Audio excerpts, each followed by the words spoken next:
In the last decade, I've consciously attached personal stories to the books I love. Anytime I've traveled, I've found a book to mark the memory of the trip, or during a significant event in my life, I've chosen a book to symbolize it. All the ugly and wonderful things marks my marriage, and I don't know what that says about me. Just as a photo or a song has the power to place us in a memory, vividly, if only for a moment, so does a book. Sometimes books are all I have left of people who used to know me intimately enough to understand that I'd want a book to remember them by, a note scrawled inside the front cover. At 3 a.m. a few nights ago, I pulled each book down from my shelf that held a particularly potent memory. I sat in the middle of the pile, inside of the story that the author intended, as well as my own, feeling that this is the nature of life, a blending of a created and lived story. I set aside a few books that I'd like to share with you, and I encourage you to look through your shelves for the stories you love, the stories you want to live through again, even the stories you'd rather forget, until it's time to close the book and look outside again. Birthday Stories by Haruki Murakami. I found myself in Murakami, but not the self who my friends or the people who know me best can identify.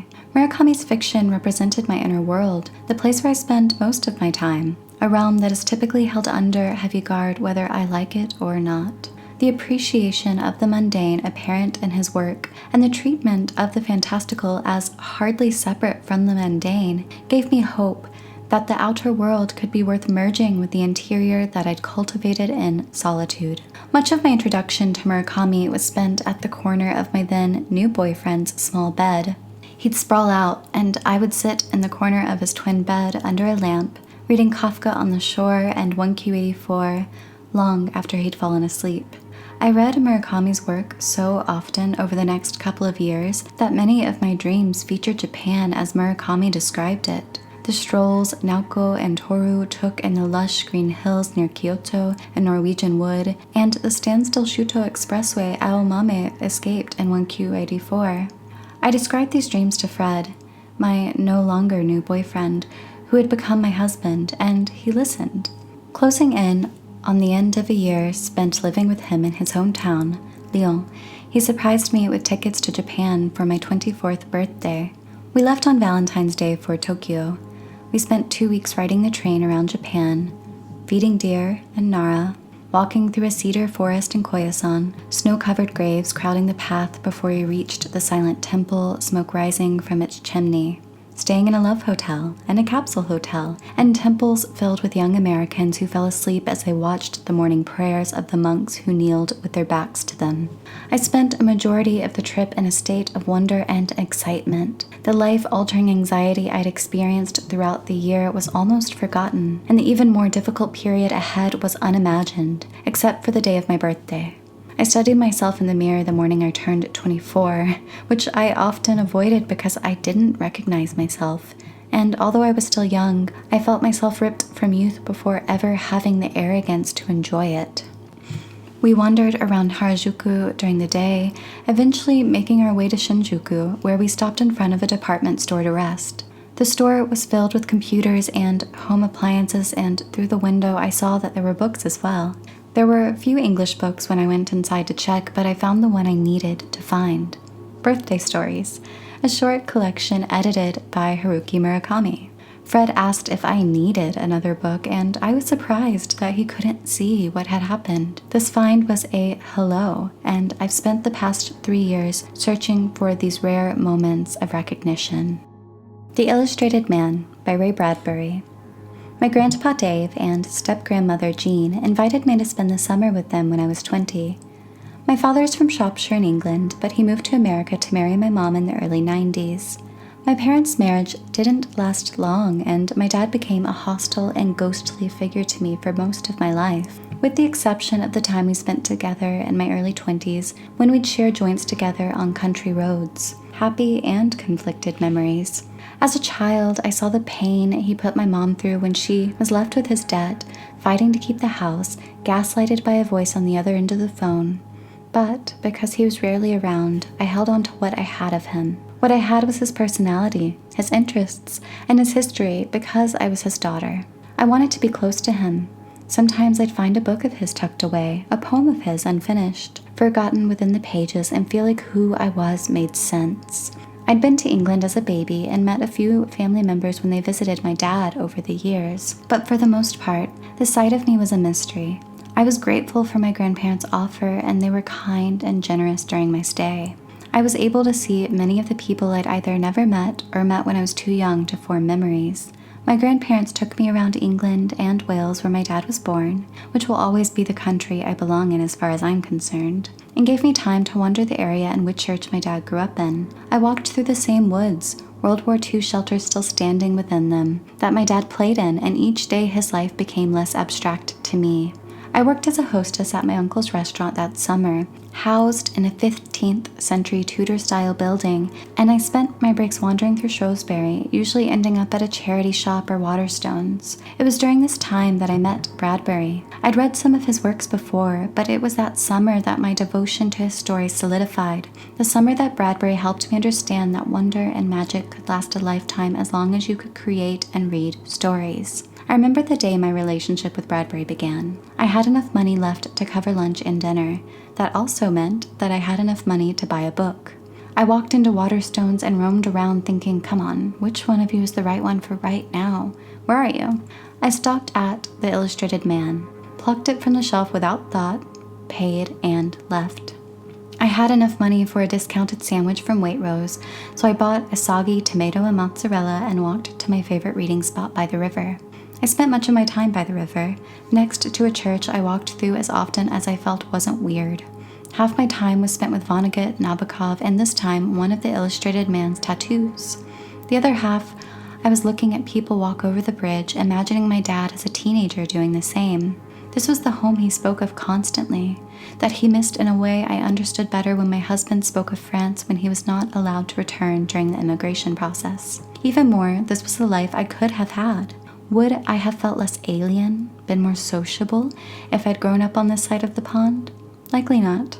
I would have been me, but with a different accent, problems, and longings. My time in England helped me grow closer to my dad for a little while, enough time to share stories of people we now had in common, and although I'll never feel a part of the family like my dad is, I feel comfortable claiming the history he passed on to me and creating my own, which Bradbury helped me carry home. Just Kids by Patti Smith. I sat in the Frankfurt airport with a bottle of Bailey's. I had just turned 20 and didn't care much for drinking, but I felt that I should take advantage of the situation while I could.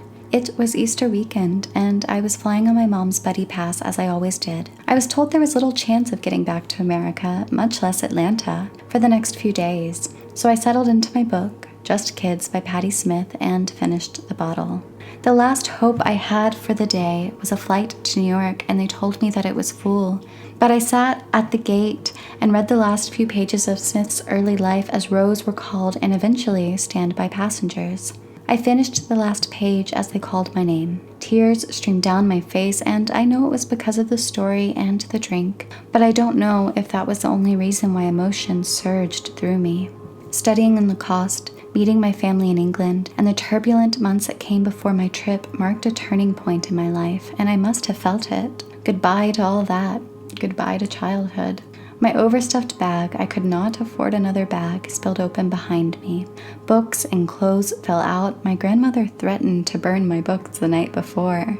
I'd bought so many during the trip, but she helped me close my bag as I sat on top of it. I spent the next day and night in New York City looking for any way back to Atlanta. Eventually, I took a Greyhound and saw so much of the East Coast and the blurry scenery and various people who sat next to me on the way home. The story of Patti Smith and Robert Mapplethorpe in Just Kids, taking place in New York City in the late 1960s, has come to be such a part of me that I could recite the story as if it were my own. I return to it over and over again, lamenting that I'll never be just kids with a friend like Mapplethorpe, that maybe my time for such an experience has passed, still working out ways to create a life for myself that would make me feel the way I felt when I read Just Kids for the first time. The Chelsea Hotel, William Burroughs, and so many artists whose work I return to when I need to remember myself, I pined for the most.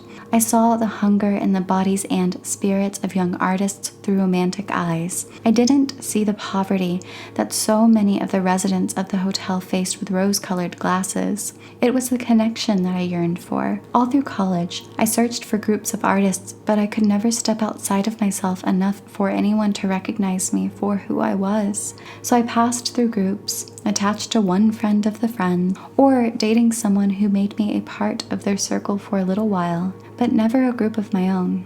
I'm 27 now, and the hunger for connection has only intensified. In the weeks before the current pandemic, I started going to coffee shops to write, a foot out the door of my quiet life. I occasionally marked myself as attending meetup groups, but I never found the courage to go. But the week before social distancing began, I swear I was ready. So I sit at home now, learning to write for fun and release again, and commenting on all of my favorite artists' new content. Patti Smith did a live feed of her reading poetry, and I was able to thank her, a comment she may have never seen, but I saw my words rise and disappear over her face as she read Rimbaud. What a gift. To live in a time where our artist heroes can share themselves, their mundane thoughts, and their art that continues to evolve. As I comment and attend live feeds, I feel as if I'm a quiet resident in my own digital Chelsea hotel. Will I have taken to heart the lessons I've learned during quarantine? I'd like to think so. But so many times I've said I've learned, only to forget once life is comfortable again. Although truthfully, it was never comfortable. I've been careful of what books I've read during quarantine. What books do I want to imbue with the memory of moving from the bed to the floor to the couch, teetering between fear for my mother, who is still working as a flight attendant, who must come home to my grandmother to care for her, and hope that through this, although we wouldn't trade what we've learned for the lives lost, we will be receptive to connection and to new stories made. New, lived stories to be coupled with stories on paper, to be tucked away amongst books that hold the past and future within them.